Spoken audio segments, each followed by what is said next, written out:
శ్రీనివాసుడు పద్మావతిని వర్ణించి చెప్పుట తనయుని చూసి తల్లి ఏమిటి తండ్రి ఆందోళనగా అడిగిన తల్లిని వివరము తెలిపి ఎంతోమించిన మోమును చూసా విశాలమైన నుదురును చూసా వికారమంటే చెవులను చూసా నీలి మమ్ముల మురులను చూసా వినాలమంటే కనులను చూసా సంపంగమంటే మొక్కును చూసా కన్నవన్నటి నగములు చూసా ముత్యాల వంటి కలవలు చూసా సంతము వంటి కట్టము చూసా ఎగిసి పడేవా చూసలు చూసా మామల తోడలు చేతులు చూసా విడిచి విడిచి నడుములు చూసా పద్మాల వంటి పదములు చూసా కదలి వచ్చే బొమ్మలు చూసా ఎన్నడు చూడని అందము చూసా రామల శరీరము ఆత్మలు చేసా ఆకాశరాజు పూర్తిగా ఆమె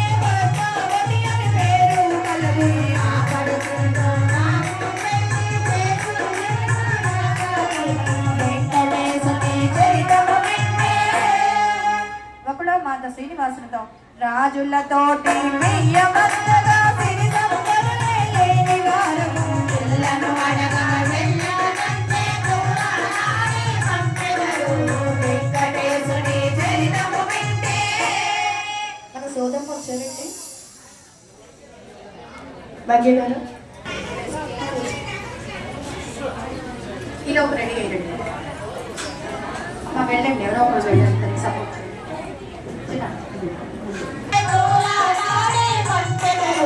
వెంకటేశుని చరితము వింటే పద్మావతి పూర్వజన్మ వృత్తాంతము అమ్మా నీవు సందేహింపను నీవు మమర్మము తెలిపెదను రేతాయుగమున జరిగిన గాథను వివరముగానే చెప్పెదను తండ్రి ఆనని కదాతు నేను అరణ్యవాసము చేసితిని దూరమైన నామమునంబుడు సీతాదేవుని శరణి సంతము సీతము తీసుకు వెళ్ళగా అగ్నిదేవుడే అడ్డుపడెను నిజముగ సీత నా వెడగలదు మాయా సీత నీ వలదు కనకడ ఉన్న వేదవతిని రావణుడెన్నో పంపెనుగా నిజముగ సీతను అగ్నిదేవుడు మరులగుగానే పెంచెనుగా రావణ సంహారం జరిగిన తదుపరి జానకి రాముని చేరగా లోకము కొరకే నేనంటే జన్మాగ్నిలోన నిజముగ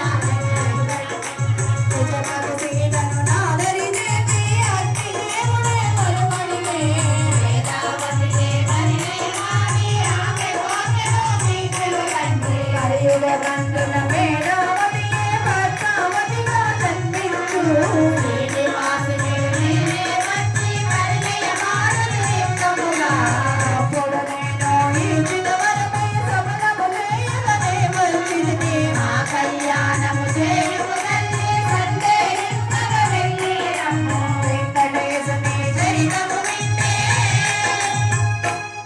ఆ మోహిని అవతారంలో ఉన్నప్పుడు సాక్షాత్తు పరమేశ్వరుడే మోహించాడంట. మరి అంతటి అందగాడు ఆ మహావిష్ణువు, మరి అంతటి అందగాడు మరి ఈరోజు ఆయన కళ్యాణం కోసం ఆయనే సోది చెప్పి ఆయన కళ్యాణం చేసుకోవడానికి వస్తున్నాడు. మరి అలా ఉన్న సోదమ్మ వచ్చినప్పుడు చెప్తానని చెప్పి వేషం ధరించి స్వామి బయలుదేరారు. సోదోయమ్మ సోది సోది చెబుతానమ్మ సోది ఎరుకోయమ్మ ఎరుక ఎరుక చెబుతానమ్మ ఎరుక. మరి స్వామి ఆయన అక్కడ బయట మాట్లాడుతూ చక్కగా సోది చెప్తానని అన్నారు. మరి ముత్తైదులందరూ వెళ్ళండమ్మా, వెళ్ళి స్వామివారిని చక్కగా తీసుకురండి. అక్కడ బయట సోదరు అటు ఇటు తిరుగుతూ ఉంటారు. సోదోయమ్మ సోది సోది చెబుతానమ్మ సోది ఎరుకోయమ్మ ఎరుక ఎరుక చెబుతానమ్మ ఎరుక. అబ్బా సోదమ్మ స్వాగతం సోదమ్మకి. అరే సోదమ్మ కూడా ఇంత అందంగా ఉన్నారు. ఆవిడ తీసుకొచ్చి మరి ఆ భార్య భర్తల మధ్యలో కూర్చోబెట్టాలి. అక్కడ ఒక చాప కానీ తిండి కానీ వేయండి. చాప కానీ చక్కగా దుప్పటి కానీ వేయండి. ఏదేదో చెప్పారు స్వామి మరి వాళ్ళ అమ్మకి. అబ్బాబా పద్మావతిని తీసుకొస్తున్నారు చూడండి ఎంత అంతగా ఉంటుందో.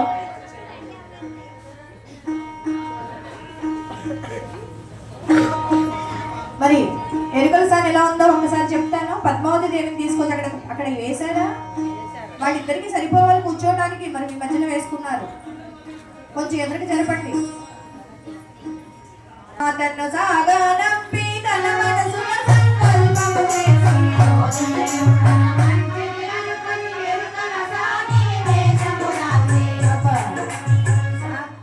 స్వామి ఏ రంగు చీర కట్టుకున్నారో తెలుసా?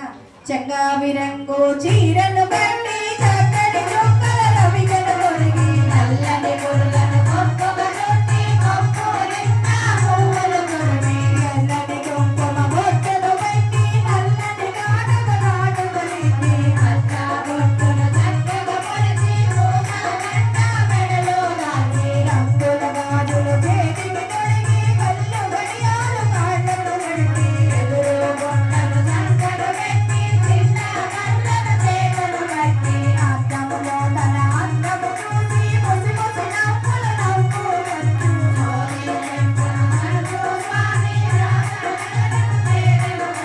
వెంకటేశుని చరితము వింటే.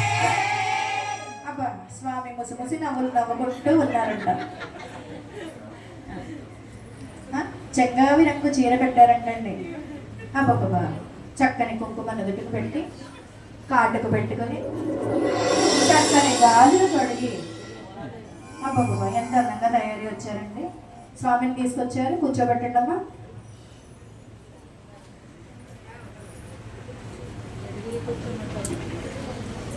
పద్మావతిని అమ్మ ఇటు తిరిగి కూర్చో. పద్మావతిని అటు కూర్చోబెట్ట. మరి పద్మావతి శ్రీనివాసుని చూసిన క్షణమే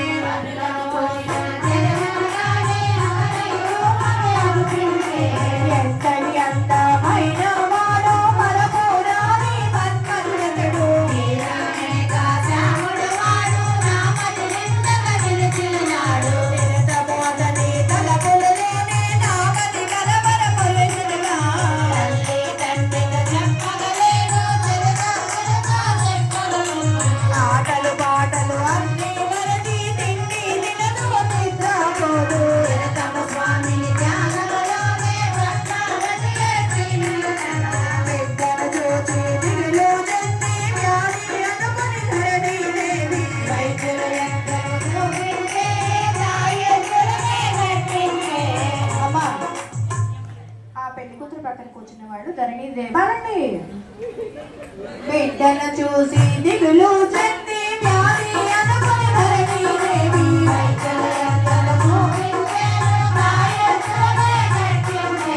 యజ్ఞములెన్నో చేయించి శాంతులన్నీ జరిపించే.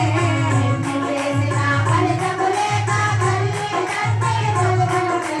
వెంకటేశుని చరితము వింటే. మరి అమ్మవారు అంత బాధతో ఉన్నారు. మరి అందుకనే స్వామి ఆ అమ్మవారి బాధ తీర్చడం కోసం ఆ విరహ బాధ అండి, మామూలు బాధ కాదు అది, విరహ బాధ. మరి ఆ విరహ బాధ తీర్చడం కోసం